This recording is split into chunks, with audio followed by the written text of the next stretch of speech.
അവിടുന്ന് മണ്ണിറക്കണം എന്നെ അവിടെ മാനസികമായിട്ടുള്ള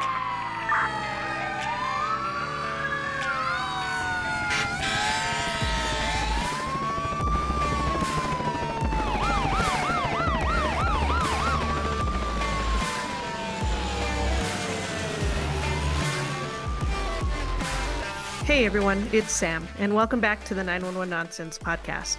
To stay in the loop, learn about upcoming guests, and join in the conversations with the Noon community, follow us on Facebook, Instagram, and Twitter. And hey, if you like what you hear in this episode, don't forget to like, subscribe, and share. Your support means the world to us. Meet Brandon, an EMT with 17 years of experience in fire-based EMS, who now oversees a hospital's ambulance service in Florida. Brandon's passion for emergency care began after volunteering at a fire department and running his first ambulance call, sparking a rewarding career in EMS. He's a dedicated educator who emphasizes realistic training and has played a pivotal role in preparing paramedics for exams through innovative test prep systems. Brandon is also passionate about improving retention in EMS and advocating for future roles of paramedics in clinical settings. Join us as we dive into Brandon's journey, insights on the challenges facing EMS, and his vision for the future of paramedicine. Let's get started. Are you ready to ace your NREMT exam? Pass with Pass has everything that you need, from expert-crafted study guides to online, on-demand NREMT review courses. Created by a pair of EMS educators with over 38 years of experience, Pass with Pass has taken the stress out of studying with proven techniques that actually work.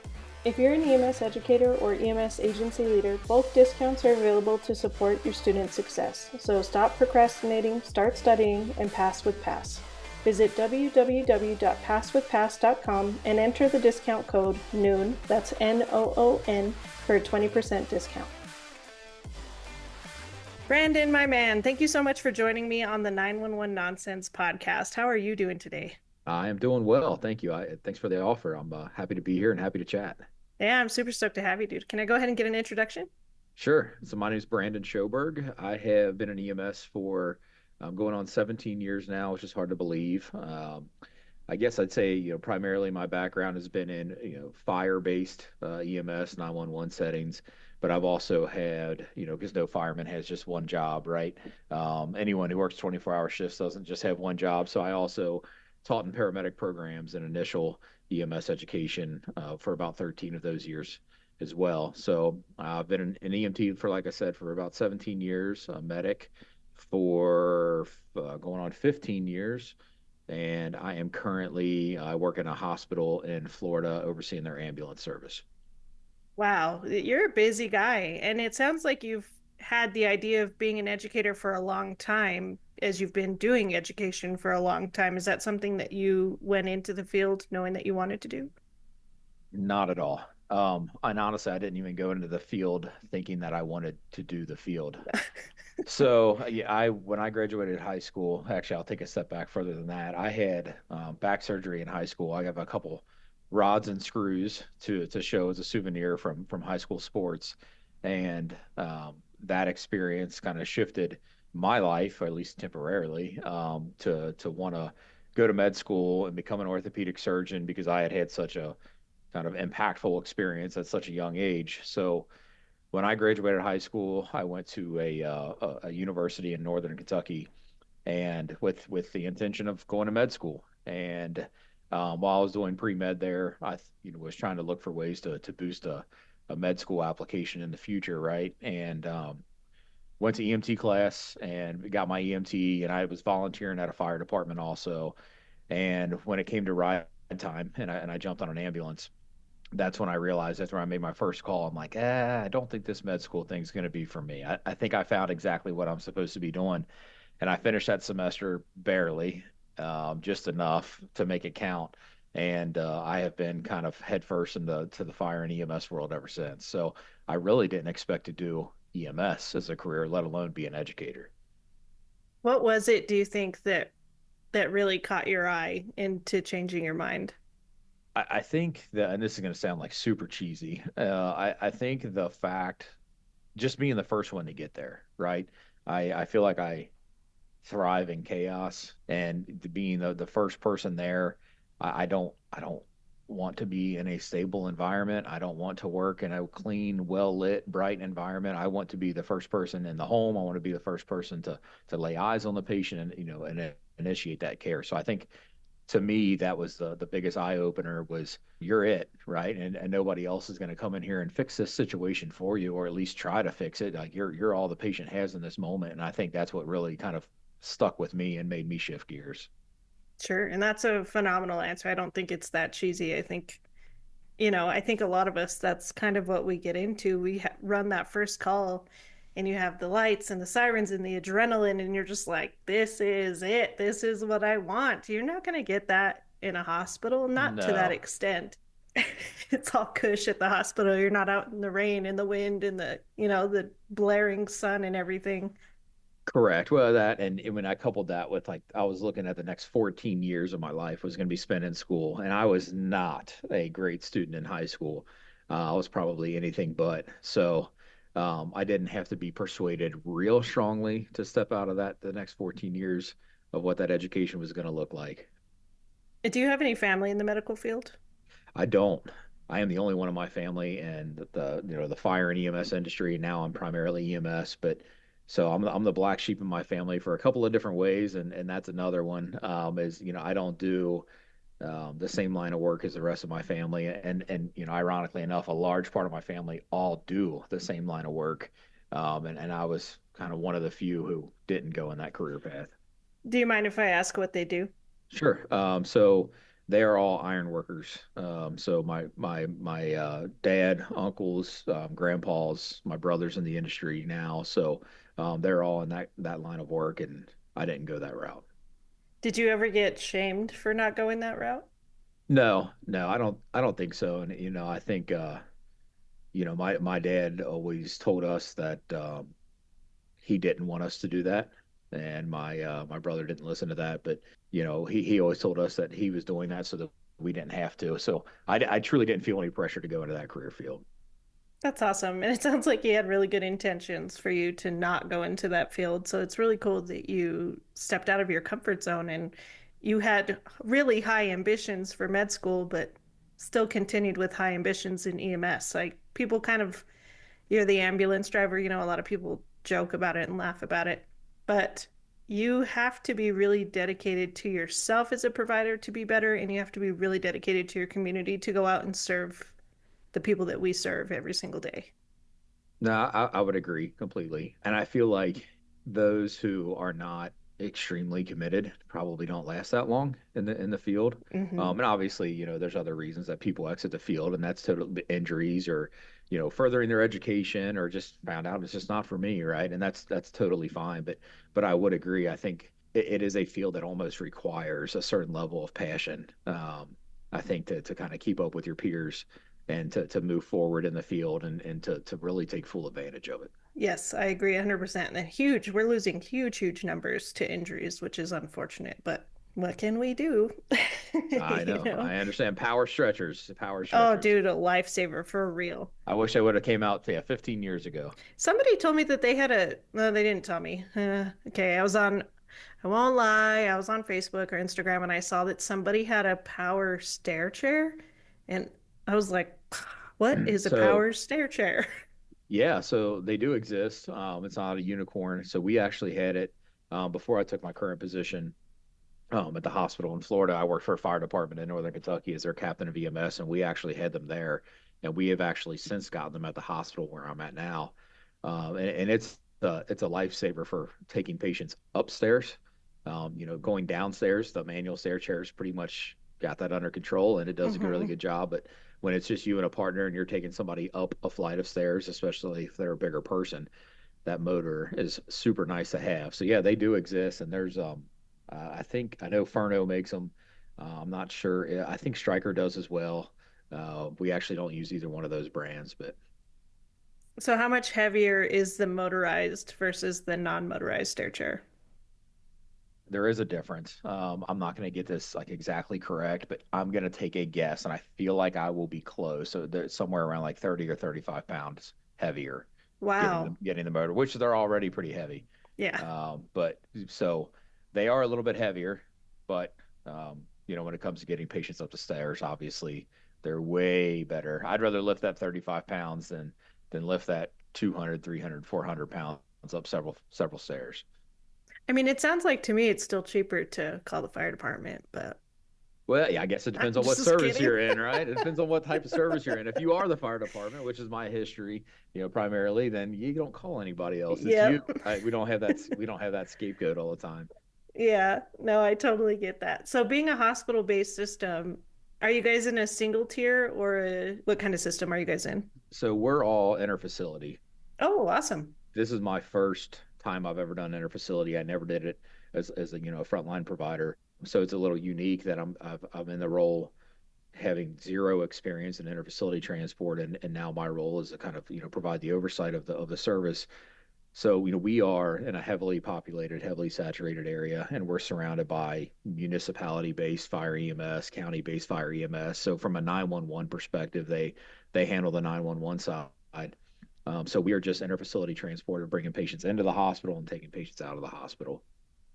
I think that's awesome, and it's such a needed service. I wish more and more hospitals had this to help, untie some of the 911 services. I understand not everybody can afford that, but I think that is a great service, and I think it should be utilized more and more. And I think for the most part, it is getting recognized as being needed in more systems. So, No, and I think to me, what really opened my eyes with it was the impact that any interfacility transport service provides to the hospital. And if to just for throughput, you can't bring patients in if you can't get patients out. And if you've ever sat in an ER for any length of time, you wish you could get a bed sooner.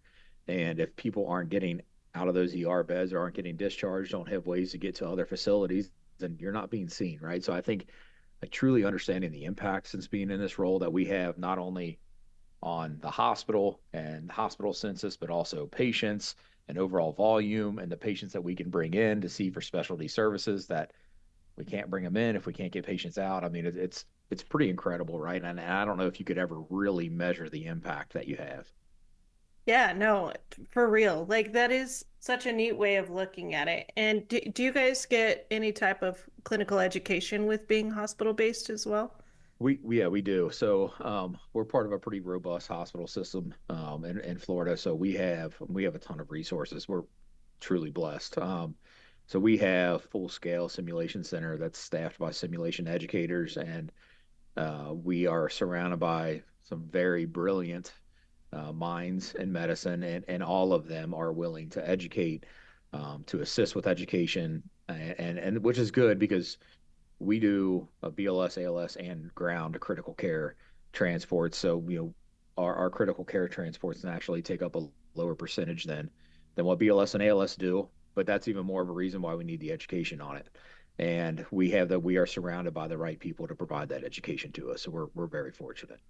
Yeah, that's super cool. And I'm glad to hear that they're allowing you guys to have access to all of that, those education materials, especially like, I don't know what you guys have, but like high fidelity mannequins. And, people laugh about having mannequins, but if you don't have the patient care service, like if you were a lower level service, you're not going to have access to all that. So high fidelity mannequins are going to give you a much better opportunity to practice in these scenarios than not having anything at all. Yeah, absolutely. And you're you can't you can't replicate real life, right? But No. but you can try, and the way to try is through high fidelity simulation. And we also have standardized patients that are trained actors and actresses that do it all the right way. They cry, they laugh, they scream. I mean, if you did not know any better, you would think that it is a legitimate, behavioral health situation or whatever it may be that's going on. I mean, it's pretty impressive, and I think fortunately the providers really buy into. My team really buys into it, which is super helpful because you can go in there with one of two attitudes. You can go in with, this is just a mannequin. Why am I doing this? Or you can go in and treat it as real as possible, and they take it very seriously, and it shows. So Yeah, that's awesome. I have a lot of partners that laugh at me because when I go in and I do my monitor check, we have a Zoll. So anytime I am doing the defibrillation test, I select my joules, I hit the charge button and then I hit the discharge button and I always say clear. And they're like, what are you doing? Are you joking around? No, no, I'm always going to practice how I play, right? Because that is building muscle memory. And those are the things that we need to do to make sure that when we're in a moment, we're able to function correctly. That makes me think of a story about, and I'm sure you could Google it easily, but there was, I don't, this is years and years and years ago, but apparently there was a police officer who he responded to, I believe it was a gas station. It was an armed robbery, and he got in the gas station and he disarmed the suspect. He took the weapon from the suspect and he turned around and handed it right back to him. Oh no. And he did that because he's used to, in the academy and in training, they were used to disarming each other and handing the weapon back so they could do the next evolution, right? And that is a legitimate story. I'm sure you can find it. I've known that story for like 10 or 15 years. So that, Google was around then, but yeah, I mean, it's a muscle memory, right? And you got to be careful what you're training your muscles to do and your brain to do because, a lot of these things are subconscious. Yeah. Oh man, that's but such a great example, right? Like that poor guy had to go through that for other people to realize that this is legit. Like this is a thing. Yeah, and for this guy's luck, he was probably just getting over it, and now I just like reignited it again, and people are going to I Google it. know. So, sorry, buddy. I apologize. The police Sorry, fire but rivalry continues. you can you can go ahead and send him some donuts. It's okay. Yeah, yeah. Well, you said that, not me. I love my police family though. Same, same. So you are so good at education, right? And you love education so much that you decided to start your own company, Pass with Pass, correct? Yeah. So that's debatable if I'm so good at it, right? That's up to the student. That's up to the customer. But so to provide a little bit more context there. So when my very first job in paramedic education was with the University of Cincinnati, and they had several different satellite locations. And I went through the University of Cincinnati for my paramedic education, and about 8 months after I graduated, I actually ended up getting hired as an adjunct instructor to help with skill stations. But I actually got hired at a different location with a different lead instructor than what I went through. And that happened because of a connection that I made in my first, really my second full time job as a firefighter medic, and that was a gentleman by the name of Adam Petticord. So Adam was a super well known paramedic in the community in the region. He had been around for a long time, very competent at what he does. One of those that you kind of put in that bucket that if anything happens to me or my family, I hope it's one of them that show up, right? And I was just fortunate enough to when I got hired at the very first fire department, which was in Newport, Kentucky. Um, he worked there, and we were on the same shift, and we kind of got to know each other and made some ambulance calls together. And he was teaching at this paramedic program for UC and said, "Hey, we got an instructor opening? Would you be interested?" And from there, honestly, it was kind of history, and that's how my journey in paramedic education started. And so we worked together. Adam and I worked together in the fire service and in paramedic education for, oh man, probably 8 years, I'd say, at that point. And I took a position. I left Newport due to my back injury that I spoke about earlier, and just kind of ongoing flare ups and issues with that, and took a position in Ohio as their with a hospital as their director of EMS education. Adam and his family came up to visit us, and he's like, "Hey, I got this idea. There's these test prep companies for like nurse practitioner and NCLEX and FPC and all of these things, but there's nothing for the registry. Would you be interested in doing it with me and kind of creating this?" And I'm like, absolutely. You're right. At that time, this is end of 2019. There wasn't any company that focused on NREMT test prep that the way that we were going to, and we didn't want to do practice questions. We felt like there was enough companies out there that did that and did that very well, but we wanted to provide a comprehensive, systematic review to where we take you through all of the major categories of the National Registry through on-demand lectures and review quizzes and a downloadable study guide, so that when the day you walked out of paramedic school, it wasn't like, oh my God, I got to study for this test. How do I even start? It's we walk you through from, start to finish of how we think you need to prepare, providing you with the material that we think is, the most critical to your success on the exam. So when he came to me with that idea, the idea was a couple times a year we'll connect and we'll go to some of these big cities and do like a 2 day 16-hour intensive prep course. Well, that was in December of 19, and then in January of 20 something called COVID happened, and we never ever did that. But we still thought like this is something that needs to be done. A lot of students struggle with this. Our students struggle with it. They graduate paramedic school and it's like, well, how do I study for the test, because I'm supposed to know things that I was taught a year and a half ago, right?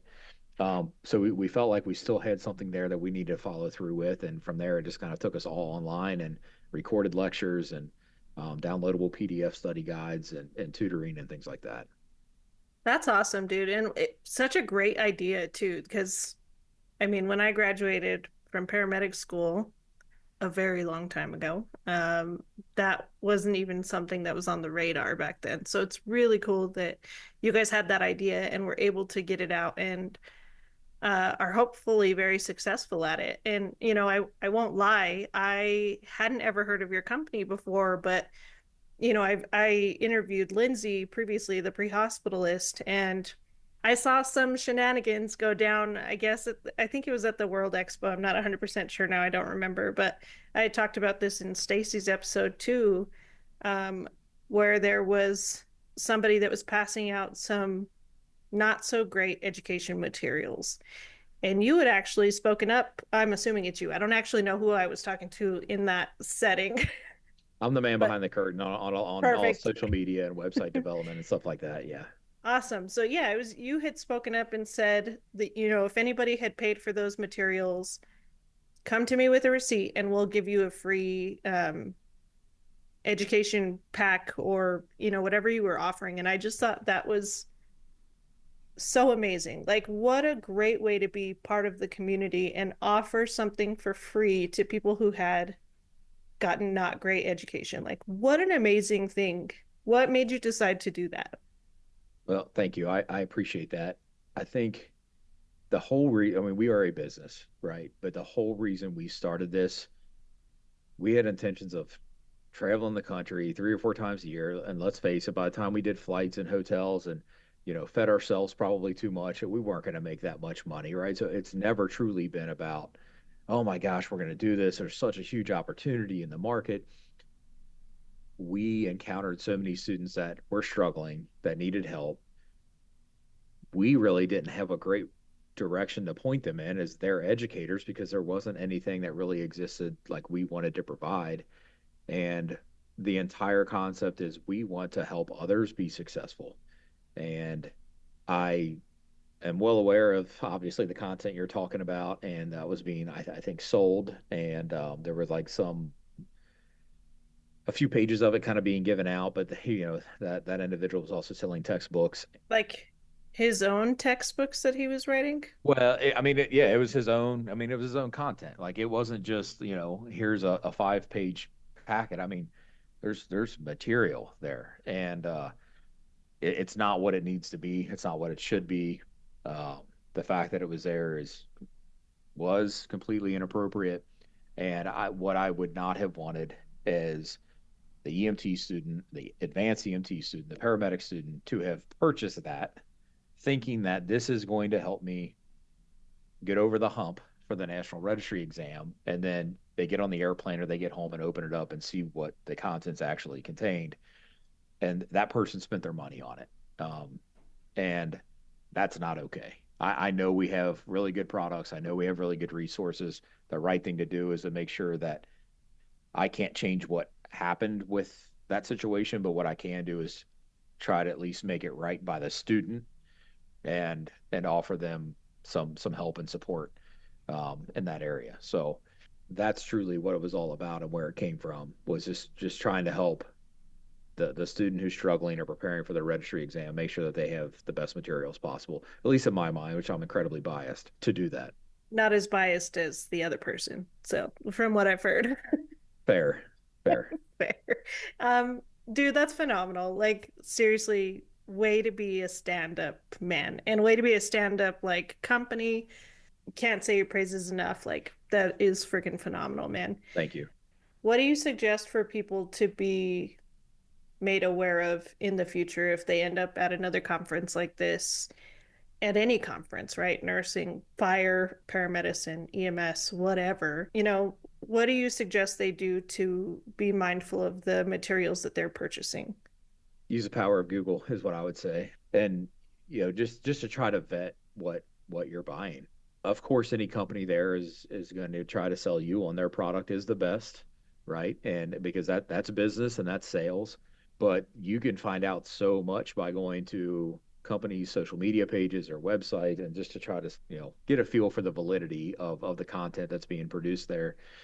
And that's probably where I suffer the most is I'm not a salesman. I'm a paramedic at the end of the day. I feel like we have good content. I feel like it'll help you prepare for the registry, but I promise you, I have directed customers away from us because I don't feel like we're what they need or what they're looking for. And I've directed them towards, other people in our space, to other companies who have those, practice test questions. I think there's a time and a place for those. I think those are super beneficial, but not everybody needs those, just like not everybody needs what we have.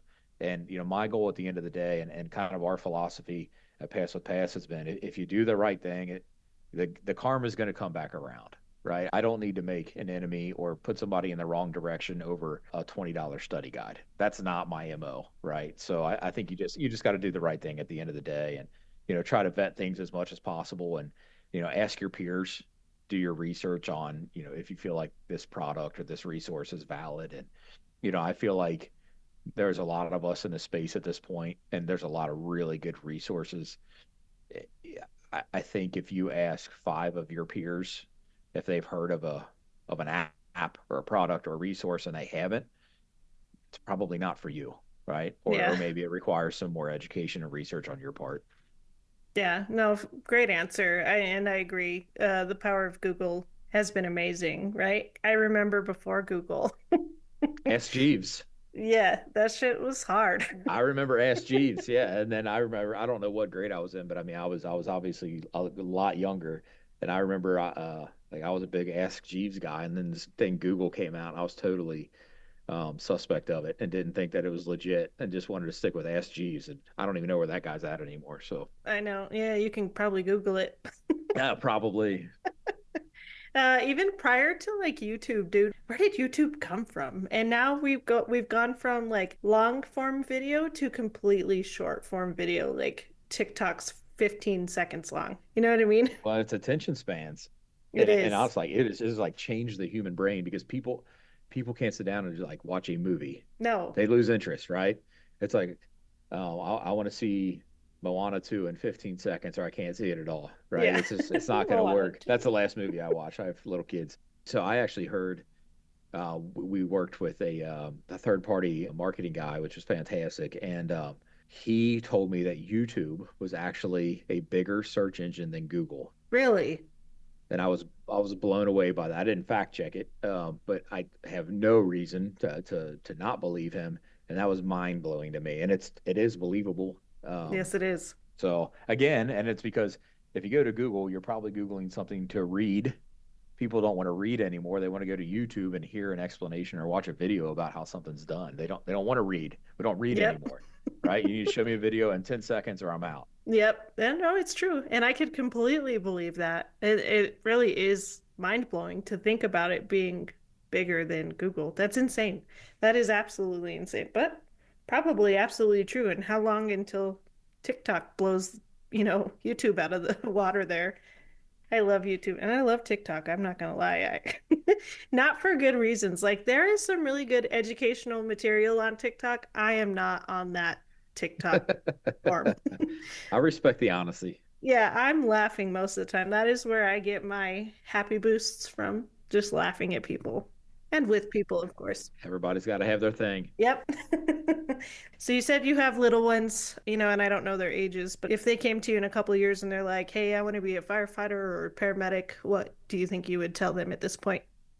I would support it. I feel like if you ask 100 firemen that, 95 of them will tell you I would tell them not to do it, right? But and I've had those moments for sure, right? Yeah, you have those. you have those moments which turn into days and weeks and months and years Hmm. where it's like, oh my gosh, why didn't I do something else? I would never tell anyone to do this. But at the end of the day, I've worked in a lot of different career paths within this industry, within, academia, hospital-based programs, fire-based EMS programs. There's nothing like it.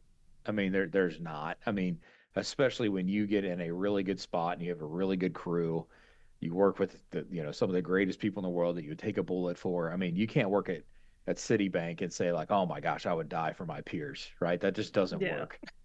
But like in the EMS industry, it does, right? And fire and EMS, it does work that way. It's like you develop such close bonds and brotherhoods, and obviously, the old cliche comes out as like they're your second family, and like you don't get that anywhere else. And I think when you add that on to the actual, part of what we do and responding to calls and helping people and treating people, I mean, I don't really know how you create a job any better than what we could be doing, to be honest with you. We're never going to like it 100% of the time. But, I think if you're really honest with yourself, even the jaded ones, which I've been and I've worked with, I bet they would say that 75% of the time they're happy, at least. And you're probably not going to get that same answer from other people who work in different career fields, I bet. No, and I agree with that. And I have known, I've been in this career for 20, over 20 years now, and it's true. You see a lot of these guys and girls that are now retiring, right?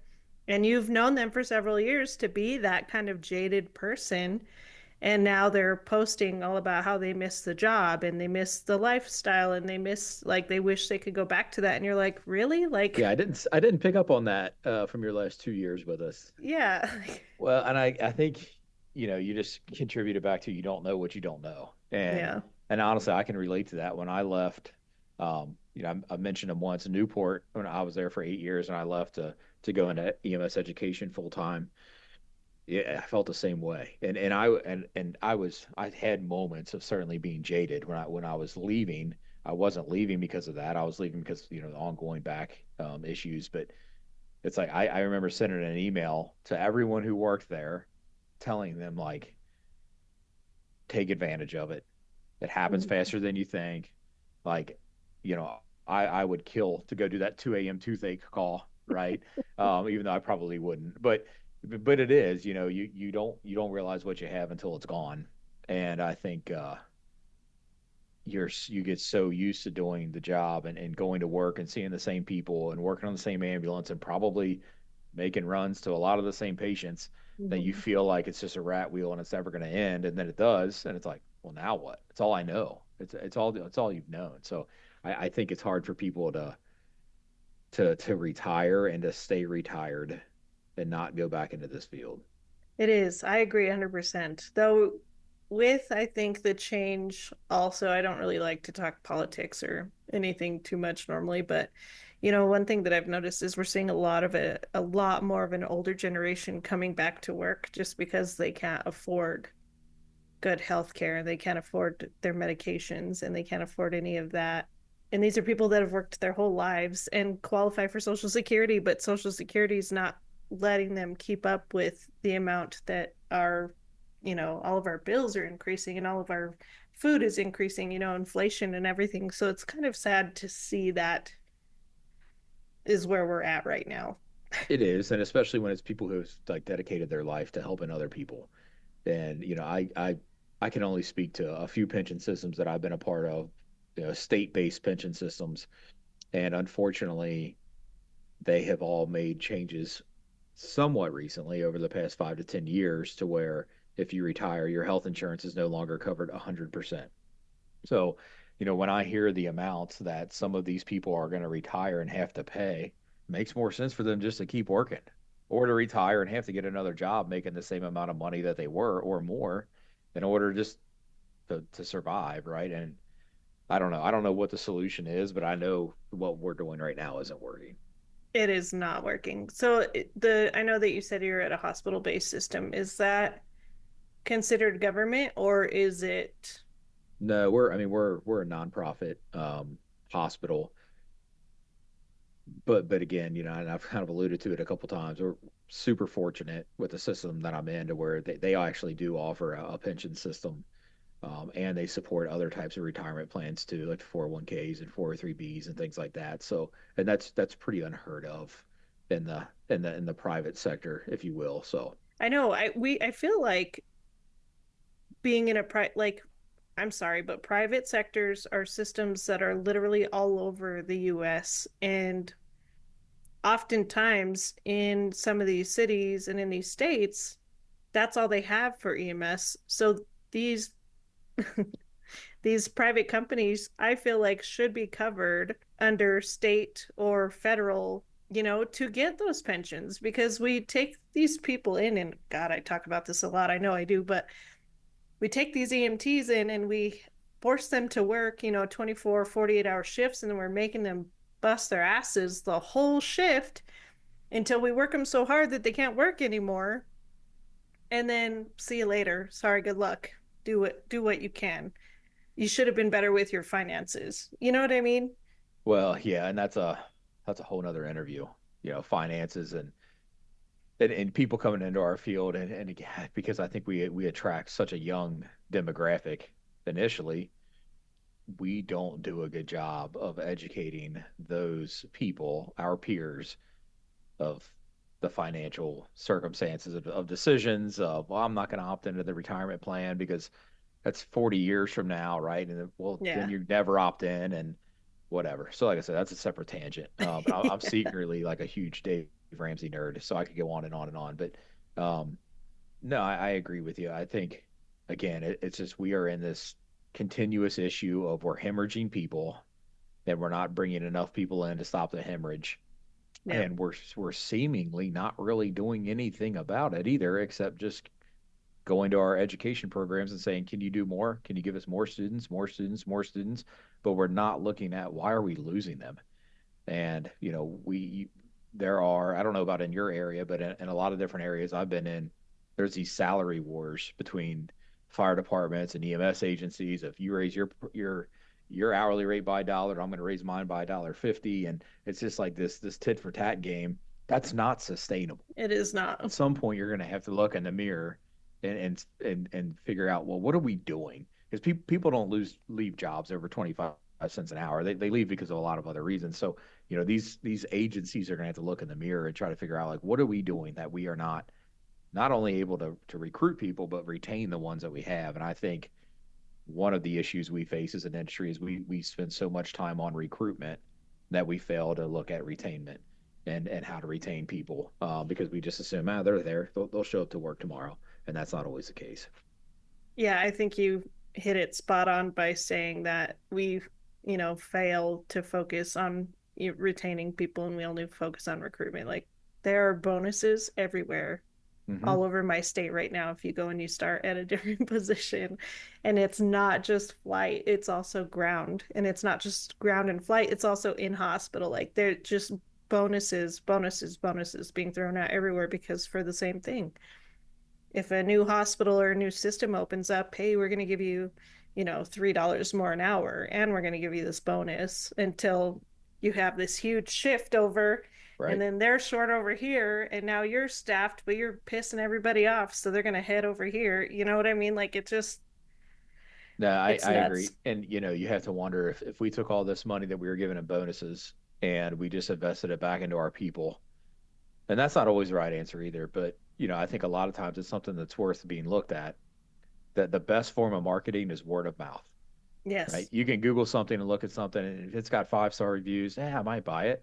But if you're my friend and you tell me that this XYZ gadget worked for you, I'm probably going to buy it, right? Mm-hmm. So, if the best recruiting method that you have in your agency is the people that work for you, and if they're not happy, then they're not going to recruit other people there. And in fact, they're going to Yep. tell them run away.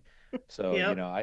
there's a fine line there, and I'm not in a position to judge one way or another, but I do have to wonder when I see some of these are outrageous bonuses.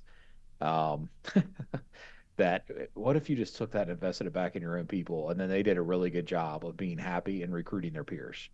Yeah. I feel like that's a win-win, but I'm probably wrong. I'm a paramedic. I'm not That's in human just resources. exactly right. That's the problem. We're not in upper management, but upper management doesn't want me. I'll tell you that right now. I ask way too many questions and I talk too bluntly that it oftentimes gets me in a lot of trouble. That's all right. There's a time and a place, right? There is a time and a place, I agree. In all of your time in EMS, has there ever been a time where you thought you were going to quit the job because of something bad or something horrible that you'd seen? Yeah, it's a good question. I don't think so. Not that I can think of. I've so the city that Newport,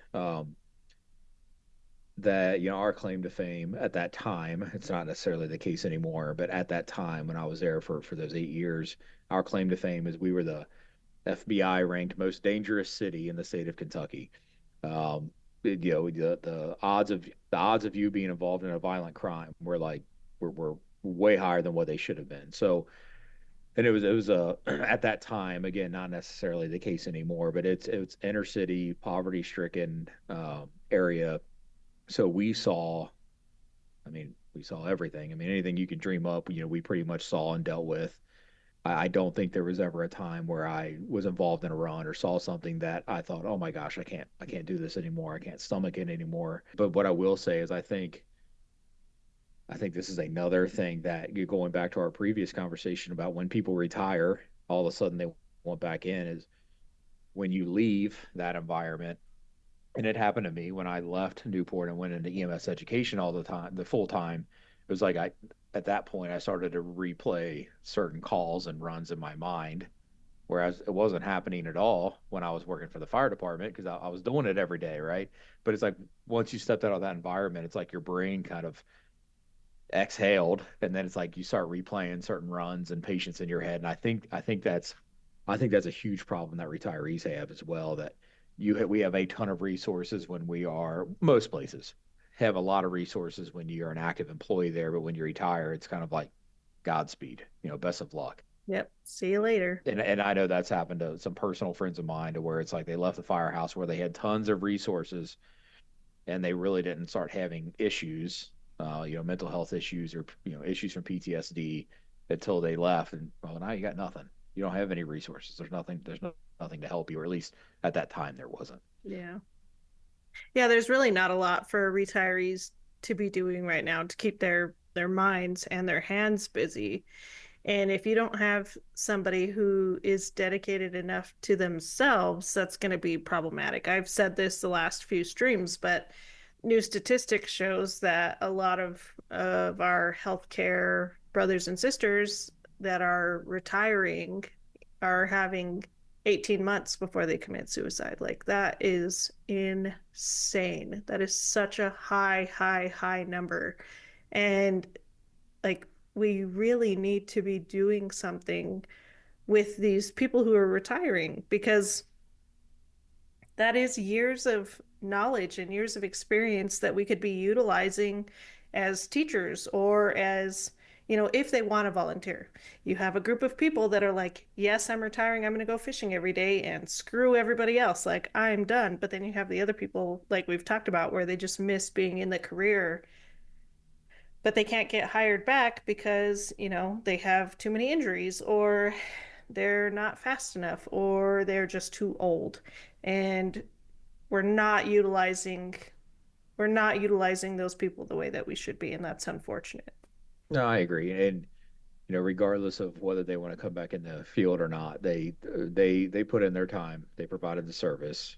The least we can do is take care of them, for as long as we possibly can. And I think there are resources out there that exist in theory, but a lot of times fire departments, when you're an active member there, or EMS agencies, they'll sponsor your trip there and the lodging and things like that. But again, you don't typically have that. I'm not saying it doesn't exist because I don't know that, but you don't typically have that when you're retired from somewhere. It's kind of whatever your health insurance can provide, if it can provide anything. So I agree. Yeah, it is quite interesting. So I've become kind of a insurance expert over the last few years, based off of the experiences that I've had to deal with, at home and with my family and stuff. And seeing this CEO, right, that just got murdered on the street, And then seeing the response to that has been absolutely insane. Yeah. I'm not even entirely sure of what to even comment about it other than like I don't know, it has been mind blowing to see the response and the justification. I don't know. I guess at some point it's a glimpse into how people feel but haven't expressed, which I mean, I have a ton of frustrations with health insurance myself, personally and professionally. And of course, you always want things to go more in your favor than they do. It's never going to be ideal unless there's a zero balance, right? Because insurance covered it all. Yeah. So I mean, you're never going to be happy about it. But I mean, yeah, I feel like it has opened a door to give us a very unique look and perspective of how, I don't want to say the majority, because I certainly don't feel like that's true. We only hear the voices that want to be heard, but a look at least what a certain percentage of the population and how they feel about health insurance and how they feel about the entire incident overall. Yeah, definitely a statement is being made, right? Like, at the very least, it opened some eyes. And whether it's good or bad, the eye opening is at least going to be beneficial. Do I think that somebody should have gotten killed for this to happen? No, I don't. Do I think that anything less would have made a difference? No, I don't. You know what I mean? Like, that is unfortunate. And it's unfortunate that this person, right? This person who had a family and who had kids and had a career that he worked at every single day had to die because of this statement to be made.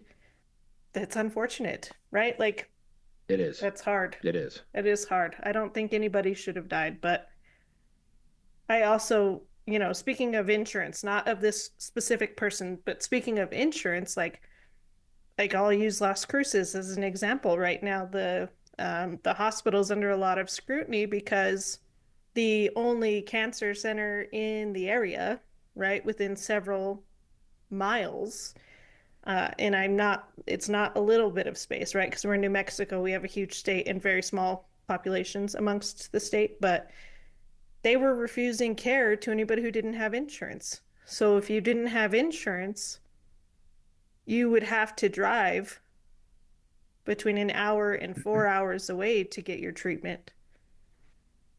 How many people do you know can afford that in one of the most, like, it is one of the poorest counties in the United States, is Doña Ana County. How can people afford that? So how can you turn people down? Well, and if I'm going to go out on a limb here and say if they don't have health insurance, they probably don't have a reliable means of transportation to get them an hour and a half one way for some type of treatment, right? So I feel like at that point, you're making a decision for that patient. Yeah. And I think, again, I understand, I've said it a couple times now, business is business, right? But the patient is ultimately why we're all here. And if there's no patients, then we don't really need to be here either. So, Yeah, I agree yeah, that's 100%. So I saw a quote. I saw somebody's, not a quote, but I try really hard not to play to social media. So if I see something that like really disturbs me, I like put my phone down and I won't look at it. And it's not like a picture or a video that's really disturbed me most of the time. It's something that somebody has said. And this one got to me the other day. It got me going pretty good. I was pretty hot-headed. So, Obamacare took care of the um, insurances can't deny you for prior illnesses, right? For the most part. Mhm. For the most part, there are some disagreements there, right? Like insurance is still going to raise your rates up really high. This isn't every insurance, okay? This is just some insurances. If you have prior health conditions, they will raise your rates up really high. They'll discontinue you as a patient. And then other companies can say, they won't say no, but they're going to spike your monthly payments by a lot. And this person said, you can't call an insurance company and ask them to cover a car accident if you weren't insured prior to the car accident. Why should you expect the insurance company to do the same? And I about lost my shit. For the kids that come out with these health conditions, you can't control that. Kids with cancer, kids with chronic lung issues, kids with chronic heart conditions, with chronic brain conditions. Like, you can't control that. So, how can you sit there and say, as a probably fairly, really healthy person who may or may not have kids who have needed insurance in the past, how can you say that? You know what I mean? Yeah. I don't know. I just say that that individual has probably not been in a situation, fortunately, that's required that type of coverage, right? Or an immediate family member or something like that probably hasn't needed that type of coverage, and therefore they that's the way they feel. Again, until you don't feel that way anymore, right? It's kind of like anything else. You may be for or against police until you need police, and then Right. you need police, right? You And may then you need be, police right now, right? And most of the time it's you yeah, need it right now. And yeah. I mean, you may be for or against, certain taxes and taxation. I don't like paying taxes, but I like when my roads are drivable. Yeah, I like when I pick up the phone and call 911 and an ambulance shows up. Like it's you don't know what you don't know, and I've said that a few times, but um, again, you're not until you're really impacted or affected by something, you can't really speak to it. which is part of our problem in the culture of the United States, right? Because the people who are in the higher classes, financially, right, Mm-hmm. don't realize how much we need our ambulances, our fire trucks, our police, our, hospitals, because most of the time they don't need it until they actually need it. Yeah, I agree. That can be, sorry, I'm on a soapbox about You're that. good. You're good. It's open dialogue. Talk about whatever you want. It's your show. I'm just here. I'm just here for the ride. Yeah, What would you say has been your proudest moment in your career? man, that's another really good question because I could go the patient care route or I could go the education route. I'll bring it back to pass with pass, and not in the sense of the company exists or it started, but people generally don't come to us unless they have failed the exam. Some come to us proactively and they want to use it as part of their first time taking the exam, but most people who are coming to us, they failed at least once, some of them 5 times. They got one last attempt. They got 15 days to do it. And I think that is probably the most rewarding part about all of it is when, and I don't know what your experience was in paramedic school, but I think a lot of times when you graduate, your lifeline's cut off, right? It's good luck. Go pass the exam. And if you need additional help, or God forbid, you fail the registry 3 times, you need a remedial course, you don't get the support that you need. So I feel tremendous pride when one, I'm honored when somebody chooses us to begin with because it's becoming more and more saturated for enter EMT test prep. But when we have somebody that comes to us and they have taken the exam 3, 4, 5 times. They have nobody in their corner. Their instructors aren't helping them. I mean, they have no one, and they send us a message the next day saying, "Oh my God, I passed." Like it's kind of like the butterfly effect, right? It's like you'll never be able to measure how that person's life changed, and arguably generations after them change because they passed this test. And it's not all because of us, because I can create all the content I want, but you got to sit down and watch it. You Mm-hmm. you have to take the time to take the time and actually go through the material. Don't just check the boxes and say, "Yep, I watched all your lectures."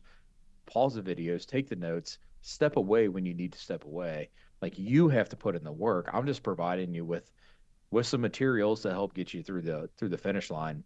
So when somebody comes to us, and I can't tell you the number of times like people have told us it's all because of you. I only pass this because of you. And it's like absolutely, like you're completely wrong. You Yeah. pass it because you wanted to, because you didn't give up. I'm just honored to be a part of your journey. So I think, again, I could have tied it back to patient care and delivering babies and doing all those cool things. I think and those highlights in our career that we think of. But I think at the end of the day, when you can help someone be successful who hasn't previously been successful, maybe in a lot of areas, or had a lot of people in their corner, I mean, that's what it's all about. I mean, I'm only going to be around for such a length of time, right? All of us are, but if you can continue to educate and promote and help others get to the level they want to be, I mean, that's what it's all about. That's nothing else really matters, to be honest. But You can always tell a good educator based on how they talk about education. And I can definitely tell that you're very passionate about it. You're definitely very passionate about helping your community, which is absolutely phenomenal. What would you give as your top three studying tips, for the registry specifically, or just in general?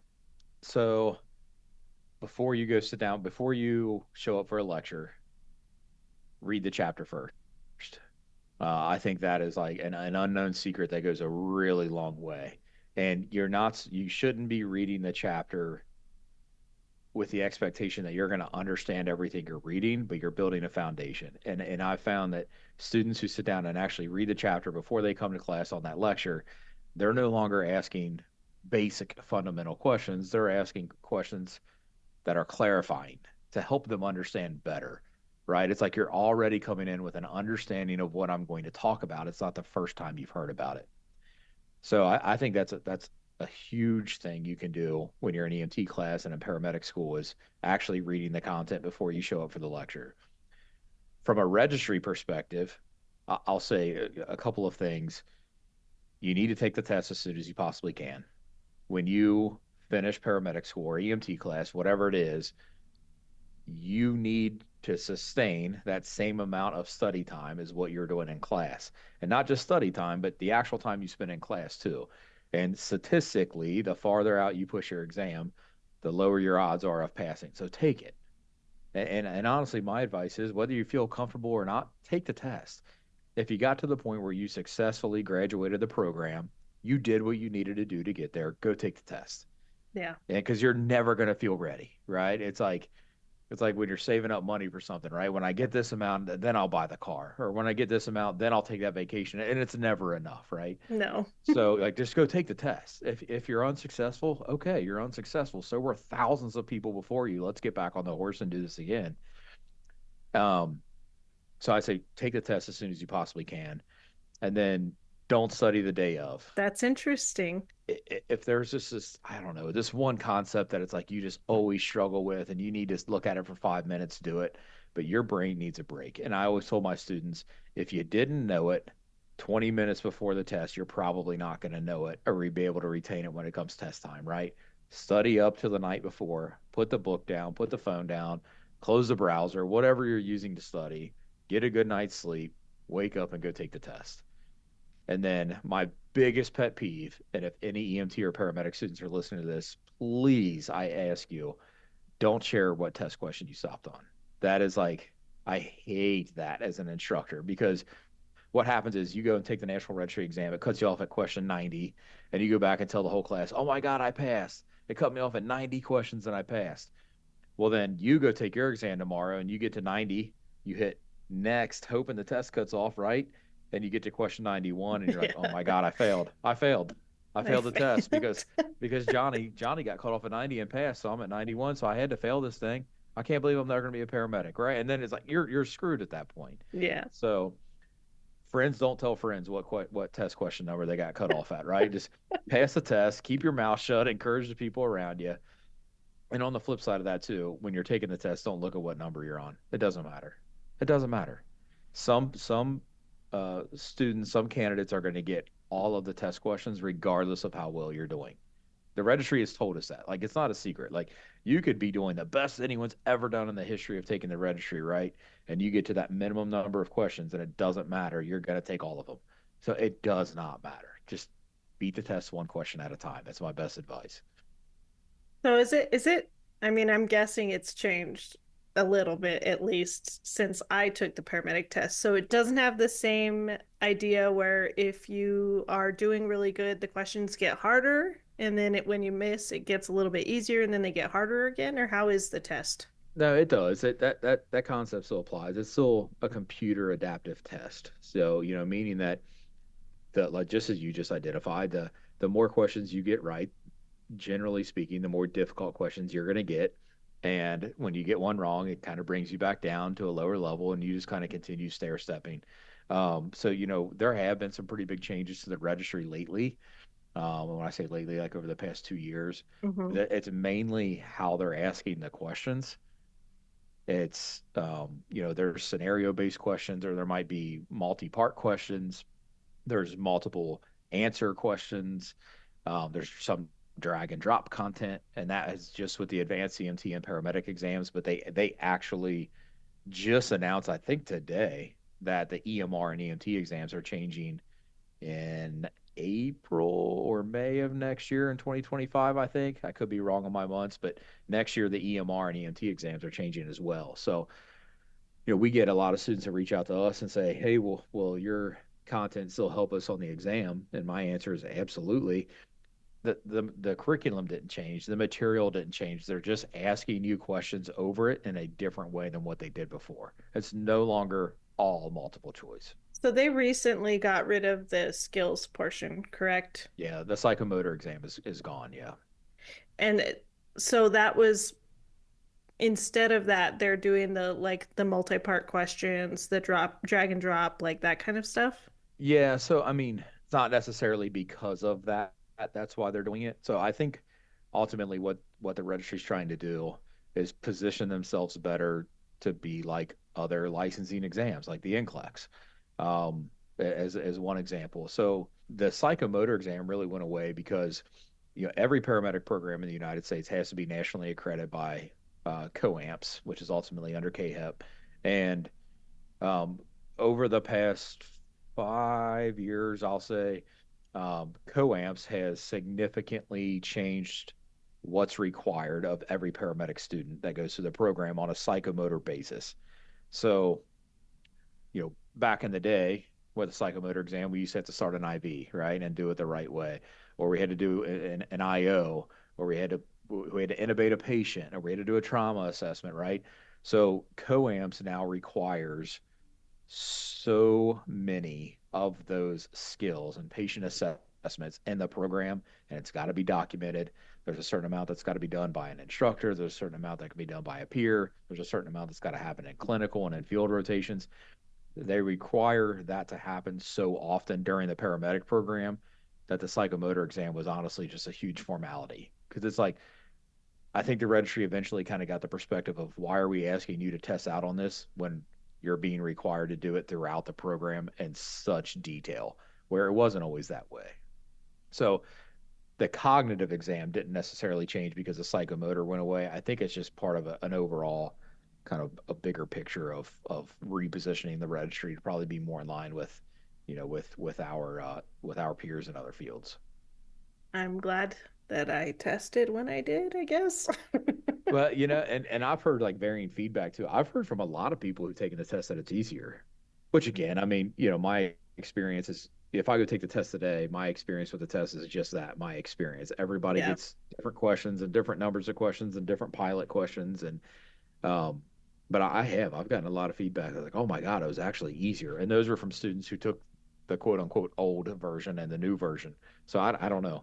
I take the registry every few years for research, and I haven't taken the new style yet, so we'll see what it's like. You take the test. I'm assuming you get enough CEs, but do Yeah, you do it yeah. as like a challenge to, I'm guessing that's going to be for content material, like for your test study Well, guides? no, I don't want to say that because that's not the intent. I'm not going in and just trying to remembering everything I see on the test. But this is probably going to be a little unpopular opinion with educators, but I feel like if you're teaching students to take an exam and pass an exam, you should also be doing the same. I've worked in programs where educators, because they have been around for so long, they never took the registry. It's like, well, how are you preparing students to take the registry then, if you've never sat down and seen it yourself, right? And I'm not trying to disqualify instructors that do that from like you don't know what you're talking about, you don't know the material because oh my God, I mean, I could sit down and listen for days and absorb material from some of these instructors, but when I became a program director of one of those programs, I actually offered it to all of my instructors. Like, I will pay for you to go. I don't want to know your results. Just go take the test. I'll pay for it. Really? I want you to go see the exam that we are training our students to take. That way, it's you have a more relatable experience with them in the classroom about what they're going to expect, right? And that's not only just sitting down and actually having to answer the questions, but it's the entire concept, right? You're going in, you get fingerprinted, you take your cell phone, you put it in a locker, which then students' heart rates automatically go up like Hmm. 30 beats a minute because you're freaking out. Oh my God, I don't have my phone, I'm going to die. Um, so, I wanted my instructors to at least have that experience once, preferably every 2 years, but once that they could say, I've taken the test, I've taken the registry, right? Because not all of them could say that. How is that? How is that taken, or how is it received when you're telling them go take the test? I didn't require it, but I gave it as an option, and I did have a few that took me up on it, and honestly, they were all like, "That was incredibly eye-opening," and I think all of them passed. I'm sure they did, but um, I think it was eye-opening for them to see what our students are going into, and I think it's easy if you've never sat down and taken, that a high-stakes exam like that to think, "Oh, why can't you pass a test? It's just a test. Go pass it." But when you go through the entire process and you better show up on time and you're getting fingerprinted and DNA swabs and everything else, that's an exaggeration.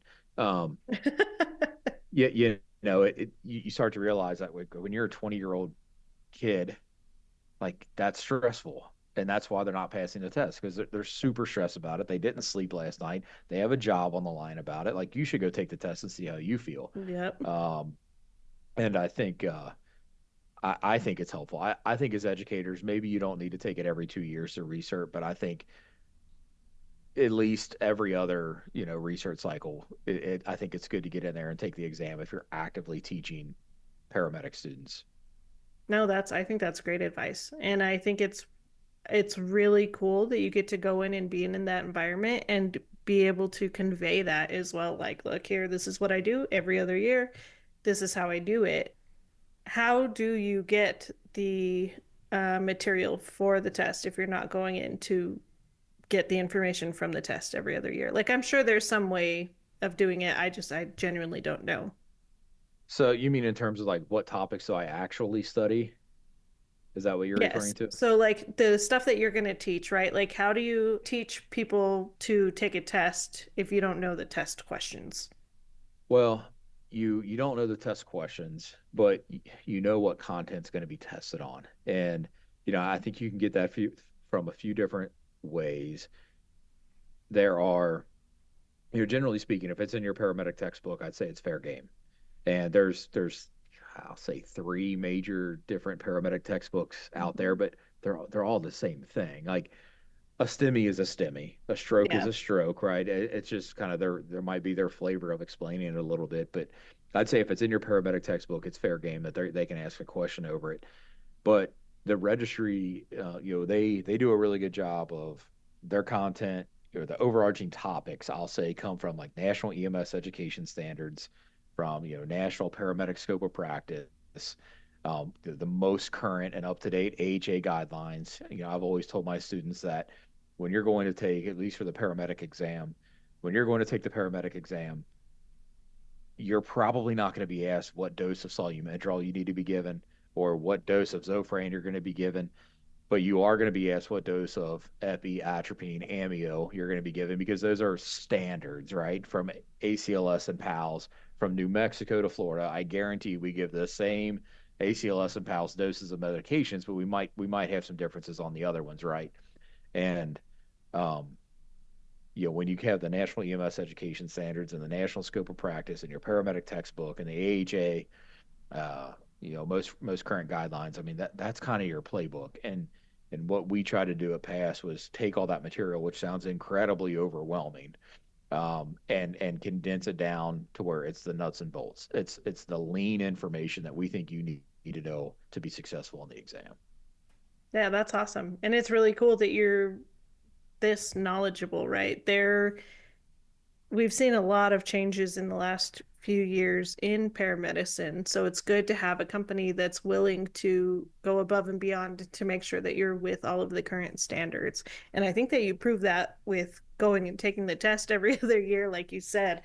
That's really impressive, dude. And it's really good work that you're doing. Well, I appreciate that. Thank you. Yeah. Where do you see paramedicine going in the next, 10, 15, 20 years? I think we will eventually see a shift to where we no longer automatically associate paramedics with the back of an ambulance. Um, I see that. because right now, if you tell someone I'm going to EMT school or I'm going to paramedic school or hey, I'm a paramedic, they automatically think, oh my God, you work on an ambulance? That's cool, right? And a large percentage do, but there's also a large percentage that don't. And I think there will be a culture shift to where it's not paramedics are just confined to an ambulance, right? That's all we do is work on an ambulance. And I think we're going to see a lot more opportunities and a lot more offerings. And we have a lot of really good advocacy groups that are trying to progress the paramedic profession. There's a really hot debate over should paramedics have degrees or not. Um, and I think we are going to continue to get more and more opportunities. We never knew what community paramedicine was until community paramedicine happened, right? No. You see paramedic positions now to work for anesthesiologists and dental offices, and I mean, it's one of the most versatile jobs that you can possibly do. And I think we'll eventually get to the point where the majority of people that are entering our field are not doing it to be on an ambulance.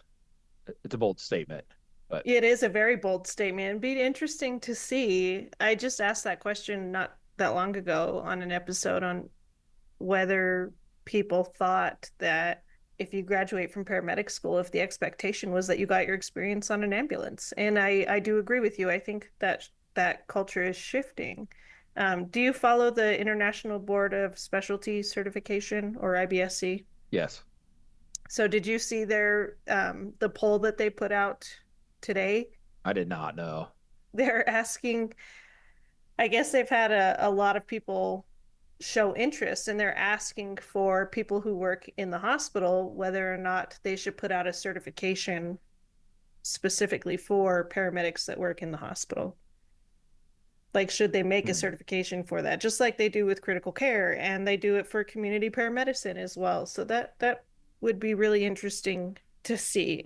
Yeah, I don't know. Maybe I'm just thinking like superficially right now, but I don't know how you would do that. I don't know what that would look like because there are differences, right? But I mean, there's certainly differences from being in the back of an ambulance or flying, of course, or versus just being in the ED. I don't mean just um, from being in the ED as a paramedic. I don't necessarily know because I know the content and the curriculum for like the community paramedic certification and tactical paramedic certification and wilderness paramedic certification, which is new, which Dave Pfeiffer from my home state of Kentucky was a big advocate for. Um, that there's such strong curriculum for that and such detailed in-depth curriculum for that. Like I don't I'd be curious to know what exactly that looks like for the quote unquote hospital paramedic. Um, that's interesting. Man, I think that for there to be benefit to that, for there to be utility to that, I think the hospitals would have to care. I think they would have to recognize paramedics for more than what paramedics are typically recognized to do in hospitals. When you get that FPC or tactical paramedic certification or community paramedic certification, it's generally unlocking you the ability to do more things, right? And Mhm. providing extra validity behind what you're doing. And as a quote, hospital paramedic certification, whatever that would be, I think the industry to which you're entering into is going to have a huge culture shift, and honestly, I don't think that's going to happen because um, I don't think the world of nursing would allow it to happen. But There is a pretty huge stigma on paramedics going into the ER, right? Because a lot of the times we're treated as a tech position. And you're right, I agree. Right now, like you'd have to have that shift in thinking in the hospital. And so I talk a lot about the hospital that I worked here. There was a union at the hospital, right? And the union was for anybody who bought into the union. So it was a hospital-based union system. So you could be a nurse, you could be a tech, you could be a phlebotomist, you could be anybody who worked for the system could pay into this union, correct? And it was interesting because they designated what the nurses could do versus what the paramedics could do. So, like, nurses couldn't do emergency type wound care. So, if I'm on the floor and I have 6 patients to my name, and I have another nurse, and there's no techs on the floor, right? Because there were short staffed. There's no techs, MAs, paramedics, EMTs, no techs at all. I have 6 patients. The nurse next to me has 6 patients, and they have an MVA or an MVC that just came in. I have to get pulled from my 6 patients to go do like 2 hours of wound care because the nurses couldn't do the wound care, but the paramedics could, and it just didn't make sense. And I agree that, like, going back to what you said, there would have to be a huge culture shift. And I don't want to say a clear designation because working in the capacity that I do as a flight paramedic, there's no differentiation Yeah. between paramedics and nurses right now, Yeah. right? We work at the exact same level. We work well together because we have come from 2 different backgrounds, but there's still no distinct level. And I think we could do that in the ER, but we're being stepped on, we're being stifled, and we're not being allowed to do that. No, I agree. The support from nursing is incredibly strong, and I understand. Truly, which again is probably unpopular, but I try to look at it as if I'm a paramedic and all of a sudden there is another credential below me that is being given permission to act at my same level, but I cost more than that person, I'm going to be pretty intimidated by that. And Yeah. I'm going to be pretty fearful of what's to come, right? So you're telling me this person, if I make whatever, if I make $30 an hour, and this person can do my job for 15 an hour, because let's face it, there's a quite a bit pay discrepancy between paramedics and nurses also. From an administrative standpoint, why would you not hire a ton of the $15 an hour employees to do the $30 an hour job, right? And I think so I can understand why there is resistance and why, I think there's a lot of advocacy from the nursing side to not allow paramedics to function to their full potential, because I think there's a ton of competition there. And I would feel the same way if I were in their shoes. Doesn't make it right. I don't think so. Um, I can't think of a situation where a nurse, and I have a ton of nursing friends. I am in the Department of Nursing where I am at. So, but I can't think of where a position where they would go and take their credentials with them and be handcuffed in what they can do in place A, but not in place B, right? And it's like the same for the paramedic. It's I can go out in the back of an ambulance or the back of a helicopter or whatever and intubate people and sedate people and paralyze people and do all of these things, crike people, put in EJs, IOs, whatever. But then if you take me from that environment and put me in environment B, I can't do any of it. I can't right now make a parallel in my brain where that exists for the nursing profession. Maybe it does. It might. I don't know. But I can't think of a situation like a known situation where an RN has gone to another place of employment that differs from where he or she was previously working and became incredibly limited on what they could do because they went to work at that place that day. Yeah. Yeah, I can't think of any positions either where they would get to do that unless they went from a flight position, Yeah, that's true. like That's an true. EMS Yeah. based position. But even then, to be in the EMS based position, most of the companies require 3 to 5 years of experience. So No, even and then, I that still couldn't see. and that's Yeah. true. I mean, but that's a good point though. I mean, because a lot of RNs that are in the pre-hospital setting can do advanced airway management, where they can't do that in the ED. So No, they could probably make the same argument there, right? If my peer who's an RN can do innovation and in the back of a helicopter in an uncontrolled, chaotic environment, why can't I do it in the ED? So again, I'm looking at it through one lens, not the other lens. I'm sure there's other arguments that can be made from the other side. sure. And there are arguments that can be made from both sides. Interestingly enough, flying into, I can't remember if it's Colorado or in Arizona. I think it's Arizona. They have nurses that work on an ambulance in the field. Okay. So I think Pennsylvania does that as well.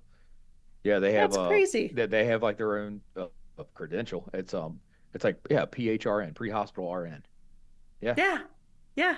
That's nuts, dude. Like, Well, and for a while, there was some advocacy and movement in the state of Kentucky to allow nurses to replace paramedics in the back of an ambulance.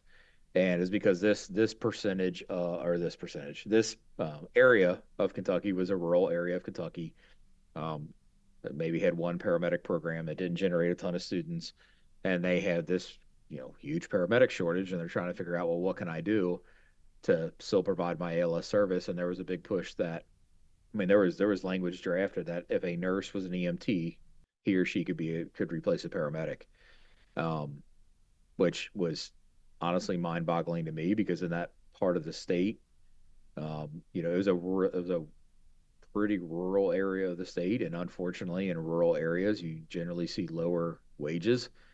And in my mind, it was if you are unable to provide what is probably equal wages at the paramedic level when you look at your competitors, how are you going to attract nurses to come work on your ambulance? I don't know how that works, but I know there's been a lot of pushes for that, and I know there's states that recognize nurses to work pre-hospitally. bring on the nurses. That's Yeah, it's hard. It's hard because everybody wants to be respected in their profession, and they absolutely should be. And I don't know, it's hard to juggle and hard to navigate. And I feel like there needs to be more give for paramedics to work in a clinical setting than what there is currently, because I don't think that same amount of restriction or limitation would generally be placed on an RN. I agree. If I worked for a service that allowed nurses to come in, I don't think that I would be that opposed to it. I would accept it, you know what I mean? But I think that again we should be held to the same level. Yeah, I agree. The same pace, same experience, same, you know. And that becomes difficult. And then that's when degrees enter the conversation, right? Right. Should paramedics have degrees? Just entered the chat. So because that's when that argument comes up, right? Right. As to be an RN, you at least got to have an associate's. In most places, you got to have a bachelor's now. As a paramedic, you don't have to have either. Not systemically. Maybe a program requires it. I know a few programs that require an associate or a bachelor's, but it's because of their own choosing, and that's the minority in our field. So Sure. No, it totally is I a don't know. minority. I mean, and that's because compensation is generally not all the time placed on education.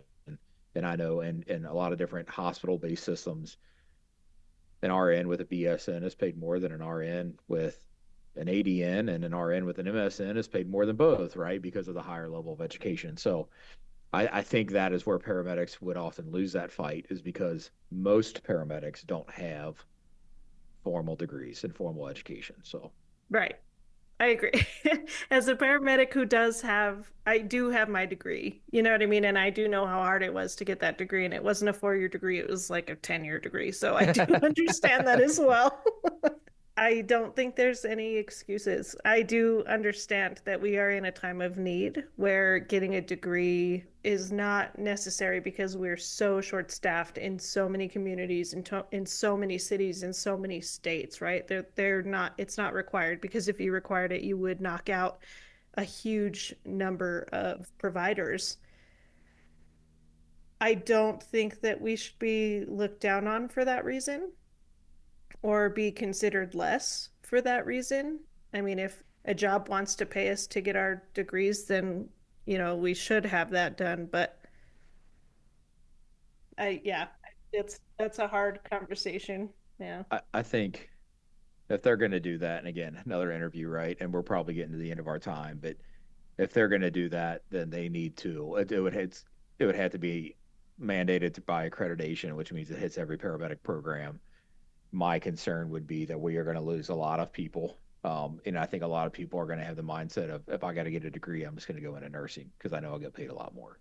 Yeah. Well, I think we're And seeing that a does, lot more of that anyways. I do yeah. think we're seeing that. Well, I think so too. And that is not my official stance on should paramedics have degrees. Honestly, I fluctuate back and forth every day on pros and cons of both. And I have a associate's, a bachelor's, and a master's, but I don't know. Yeah. Yeah. It's a hard conversation to have. I think we are going to see more certificate programs come up though because so short-staffed nationally, you know? Yeah. And then where can we have those? We have to keep increasing the standards to meet the places that do require these degrees. Yeah. It's a hard subject. It is. We have to be better as paramedics, though. We do need to raise our standards, and we do need to provide better care and just be better for the people that we're serving.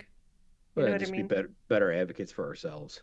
Yep. I don't, I mean, there's some groups that are doing really great work, but I think as a body, we are not good at being advocates for ourselves.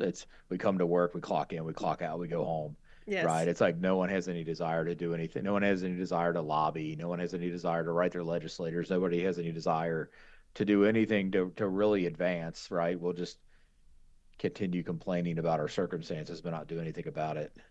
Yeah, because we get to do cool things. Correct. Right. Right. Yeah. Yeah. 100%. That's why we're Yeah. here. All right, Brandon. Well, I want to give you a couple minutes to either shout anybody out or talk about anything that you feel that we hadn't talked about yet in this episode. I'll just say, first and foremost, thank you for your time and thanks for the invite. We were chatting a little bit before, and I think you're doing a phenomenal job. You've gotten some really big time guests on the show, and that is not me. So you stooped low for this one, but um, I think it's impressive who you've got on here, and you got great content. You're doing a great job with it, and I think just casual conversations like this are needed in EMS, and I think it helps attract people to the profession. So I think whether you realize it or not, you're doing a part too by helping lure people in. Other than that, I think from a shout out perspective, I've had so many people help me in my career, and I'm of the mindset that if you're the smartest person in the room, you're in the wrong room. Go next door, right? Yeah, you're going to become like those you surround yourself with, and I've tried to do that throughout my entire career. So there's too many people to name, but outside of that, through all the career changes I've made, and decisions to go back to school and go back to school and go back to school and get degrees over the years. My wife and kids have been there for me constantly, and I don't think there's anything I could really go to them about and say, hey, I'm going to do this and not have support. And I mean, you can't really ask for any more than that. So that's my shout out tonight. Awesome. Well, I also want to give you a shout out and say thank you so much for sponsoring a couple episodes of the podcast. It means a lot, and I know that people don't really like advertisements, but the fact that I have advertisements on the podcast is amazing because that means that we can upgrade our equipment. It means that we can make more content, and it means that we can make more merch for people. Thank you so much, dude. I Absolutely. really, really appreciate it. It's super awesome. And I hope that you continue to be successful in your ventures, and I hope that you continue to be this supporting beam of who you are to help educate our future paramedics. I appreciate that. Thank you very much. It's an honor, as always. It's an honor to be a sponsor. It's an honor to help everybody we come across. And, I'm just here for the ride at the end of the day. So thank you for your time. Yeah, no, and one more thing I wanted to say, you and I had an agreement that if anybody went over to your website and they put in noon as Yes, the discount code, they'd get 20% off. So that's correct. if you're an EMT and you're looking at becoming a paramedic, or if you've been in school and you've just recently failed, please, please, please go over to their website at www.passwithpass.com. Enter in noon, that's NOON, for 20% off discount, guys. It's not going to get any better than that. Check it out. And let me know, guys. And Brandon, I hope you have a good day. Thank you so much for coming out. Absolutely. Thank you. Have a good night. Thanks. Bye. Bye. Thanks for tuning in. If you're enjoying the show and want to show your support, be sure to check out the Noon merch store on Bonfire. Find the link in the description below. Also, if you have any guest suggestions or if you're interested in being a guest on Noon yourself, visit the website at www.samspursuit.com to get in touch.